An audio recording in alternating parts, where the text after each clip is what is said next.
आदरणीय सदस्य नहीं है, उन्होंने कोर्ट का हवाला दिया कि कोर्ट ने यूसीसी को वैलिड किया।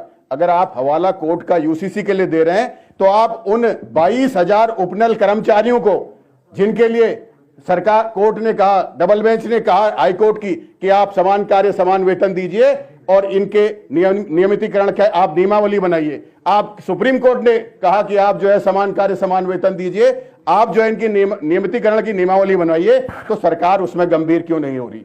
अतिथि शिक्षक जो पढ़ाने जाता है उसको पता नहीं कि कल वो दोबारा उसे जाना होगा या नहीं जाना होगा। ये रोजगार सुरक्षा हम कैसे देंगे? जो हमारे युवा को रोजगार दे रहे हैं वो ये रोजगार सुरक्षित है या नहीं है? आज भारतीय जनता पार्टी की सरकार, एक मैंने पिक्चर देखी थी कि अतिथि तुम कब जाओगे, अतिथि तुम कब जाओगे, ये हाल अतिथि शिक्षकों का कर रखा है कि अतिथि शिक्षक तुम।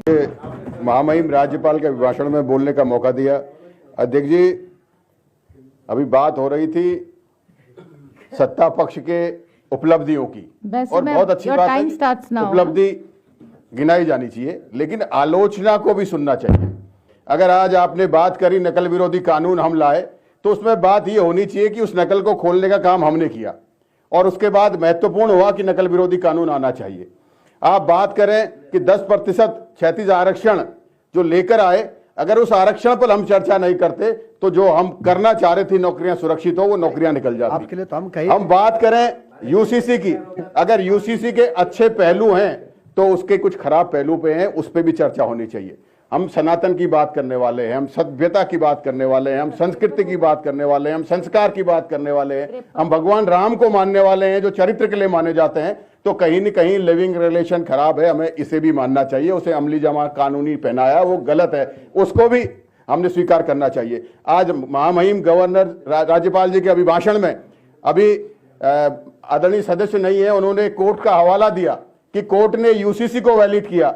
अगर आप हवाला कोर्ट का यूसीसी के लिए दे रहे हैं तो आप उन 22,000 उपनल कर्मचारियों को, जिनके लिए सरकार कोर्ट ने कहा, डबल बेंच ने कहा हाई कोर्ट की कि आप समान कार्य समान वेतन दीजिए और इनके नियमितीकरण का आप नियमावली बनाइए। आप सुप्रीम कोर्ट ने कहा कि आप जो है समान कार्य समान वेतन दीजिए, आप जो है इनकी नियमितीकरण की नियमावली बनाइए, तो सरकार उसमें गंभीर क्यों नहीं हो रही? अतिथि शिक्षक जो पढ़ाने जाता है उसको पता नहीं कि कल वो दोबारा उसे जाना होगा या नहीं जाना होगा। ये रोजगार सुरक्षा हम कैसे देंगे? जो हमारे युवा को रोजगार दे रहे हैं वो ये रोजगार सुरक्षित है या नहीं है? आज भारतीय जनता पार्टी की सरकार, एक मैंने पिक्चर देखी थी कि अतिथि तुम कब जाओगे, अतिथि तुम कब जाओगे, ये हाल अतिथि शिक्षकों का कर रखा है कि अतिथि शिक्षक तुम कब जाओगे। मैं आपसे कहना चाहता हूं, हमारे प्रदेश का कृत्रिम रोजगार खनन, जब हमारे प्रदेश में आपदा आती है उसका ध्वंस झेलता है ये उत्तराखंडी, और जब बात होती है खनन से अगर रोजगार उपलब्ध होता है उसे वो हैदराबाद की कंपनी करती है, धमका रही है, डरा रही है। जबरन जो है उत्तराखंड सरकार के बोर्ड लगाकर चल रही है। हर बॉर्डर पे उन्होंने दूसरे बॉर्डर से अगर चंपावत का आदमी उधम सिंह नगर में अगर खनन लेके आता है तो उसमें खटीमा में उसमें टोल लगा रखा है, उन्हें जो है कि रॉयल्टी देनी पड़ती है, उन्हें घूस देनी पड़ती है। ये स्थिति सरकार ने कर रखी है। मैं आपसे कहना चाहता हूं, डीएलएड, हमारे यहाँ के छात्र डीएलएड रेगुलर कर रहे हैं, उन छात्रों को प्राथमिकता क्यों नहीं मिल रही है? जो अन्य जगहों से करके आ रहे हैं, इन छात्रों को जो रेगुलर कर रहे हैं कुछ एडवांटेज देने की बात सरकार क्यों नहीं कर रही है? मैं बात करना चाहता हूं महिला सशक्तिकरण समूह, जो समूह की महिलाएं हैं जिनको हर जगह लाया जा रहा है, जिनको वोट बैंक की राजनीति करी जा रही है, उनके मजबूत करने के लिए बजट 5 करोड़, उनके बजट को क्यों नहीं बढ़ाया जा रहा है? मैं आपसे कहना चाहता हूं, अगर आपकी उपलब्धियां हैं तो विपक्ष की भी उपलब्धियां हैं। ये सदन सत्ता पक्ष और विपक्ष दोनों से चलता है, और विपक्ष का काम होता है कि सरकार को सजग करना, सरकार को जो है जगाना, सरकार को बताना ये गलत हो रहा है, और विपक्ष को ये सुनना चाहिए। आईना दिखाना, हम आईना दिखाने का काम कर रहे हैं आपको लगातार, और आपने कहा हमारा ये बजट है, अभी राज्यपाल का अभिभाषण है, और बहुत ही आपने कहा इसका बहुत प्रारूप है, बहुत ही विकासशील है, बहुत विकास कर रहा है। अगर ये बात है तो आप जो हमारी विधानसभा नियमावली, संचालन नियमावली है, उसके लिए आप 4 दिन तक क्यों नहीं चर्चा करा रहे हैं? किस बात की जल्दी है? किसको कहां जाना है? मैं ये पूछना चाहता हूं। मैं हमारे विधायक हैं, आप चलाते 9 बजे तक, हम चला रहे। चर्चा करिए, विधायक हैं, चर्चा करिए।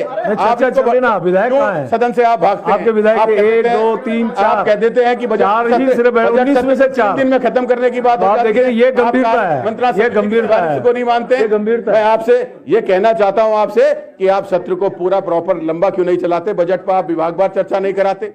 मैं आपके माध्यम से ये कहना चाहता हूं जीडीपी बढ़ाने की बात आप कहिए, आपने जीडीपी बढ़ाई लेकिन कर्जा बढ़ाया, इसको भी स्वीकार करना पड़ेगा।